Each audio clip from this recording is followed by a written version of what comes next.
Ajmer station પાસે મિત્રો જો કે તે મોટી ટ્રેન ડબ્બા ટ્રેન પડી ગઈ છે મિત્રો। તો જે કોઈ કારણે આ હાદસો બન્યો છે મિત્રો તે રાતના 1 વાગે સુધીમાં બન્યો છે। જેમ કે મિત્રો સ્ટેશન માસ્ટરનું કહેવું એમ છે કે જે કોઈ સામેથી બીજી ટ્રેન આવતી હોય અને આ ટ્રેન તેને કંટ્રોલ કરવા જતી હોય તે કારણે આ ટ્રેન પટરાઈ ઉપરથી પડી અને મિત્રો તેનું સંતુલન બગડ્યું અને મિત્રો તે પલટી મારી ગઈ છે। તો મિત્રો તમારું આ વિડીયોમાં શું કહેવું છે તે કમેન્ટ બોક્સમાં જરૂર જણાવજો। અને મિત્રો આ ટ્રેનમાં એકેય માણસને પણ ઈજા થઈ નથી।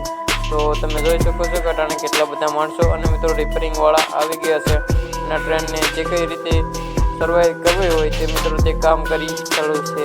તો મળીએ છીએ આવા નવા વિડીયોમાં અને વિડીયો જો સારો લાગ્યો હોય તો વિડીયોને લાઇક એન્ડ સબસ્ક્રાઈબ કરવાનું ભૂલતા નહીં। તો જુઓ કે અટાણે કેટલા બધા માણસો ભેગા થઈ અને જોવે છે કે આ રાતનો બનાવ બન્યો છે તો શું કારણે ને કઈ રીતે બન્યો છે।